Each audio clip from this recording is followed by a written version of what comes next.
Welcome to the latest New Haven Independent Vlog News Summary direct from our assignment desk, otherwise known as my Compost Heap. Let's see what stories we're working on at this hour. We're going back to an old way of sweeping and cleaning up the schools, and it might save us money and even do a better job. This week, the school board decided they're going to start deprivatizing custodial and business maintenance services. And guess what they said? It's actually going to save $446,000 a year not to hire private companies. The theory always is if you just skip over unions and government workers and hire some private company to make their own money, often politically connected, we're going to save money and do a better job. The opposite has happened in New Haven. Here's the push good to put charity dollars in, and boy, we did a good job at New Haven this week. It was the annual Great Give with the Community Foundation for Greater New Haven, where over 500 community nonprofits work together to raise money. What I love about it is everybody helps each other. It's not really a competition. They raise millions of dollars for everyone together. The great example is Fairhaven, how we see our interests as linked. The Fairhaven Community Health Center worked with City Seed in Fairhaven to raise money together because they saw the connection about trying to get good, healthful food for people and keeping them healthy in other ways. Way to go, New Haven. Caution tape, the cops might be around. Well, the cops have a new boss. This week, David Zanelli was sworn in to his first 4-year term as police chief. What was interesting was the night before that, the Board of Alders approved his nomination, and alders from all over the city, all backgrounds, praised him. He had built those relationships and earned that trust. Good start. A letter that might be my ballot in the future. This week, the state legislature ended its latest session this year. All those last-minute bills that got passed included finally approving universal no excuses absentee ballot voting, meaning everyone could vote by mail, even if they're not sick or out of town.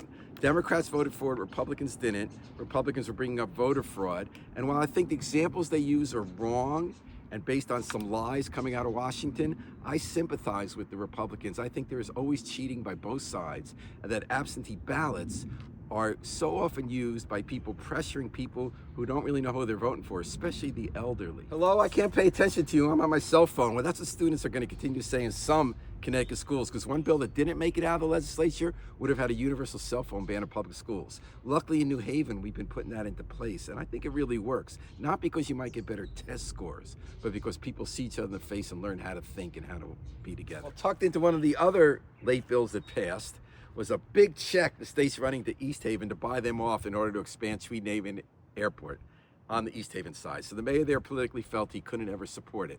So they cut a deal. We'll give you $40 million to build an unrelated new public safety building. And then in return, he didn't have to claim he's for the airport. He's just promised not to appeal it if one of the rulings come down in a challenge to the environmental basis for it. That's how the sausage is made. These might soon go up in value. Martin Looney for state senate potholders, because Martin Looney has now announced, the New Haven state senator, head of the state senate, that he's not running for re-election. He's been in the seat for over 30 years. When that happens, dominoes falls. For first time in a generation, all these other seats open up. For instance, now that Marty's not going to be the state senate president, the majority leader's moving up, and New Haven's Gary Winfield will now be running for majority leader. Similarly, Marty has held that state senate seat on the east side since the early 90s. Now Al Paolillo, who's a state rep in the 97th district, is going to run for Marty's state senate seat. And now that also opens up for the first time in 10 years, the state rep seat that Al Paolillo is leaving. You know, I'm not going to give these up or try to sell them, because they're a reminder to me that while politics is serious and the issues matter, it also can be fun, including the campaigning part.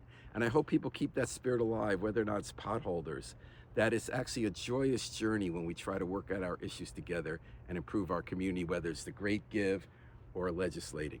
Until next time, this New Haven Independent Vlog News Summary. Remember, let's always pick up our trash and recycle it while we still can.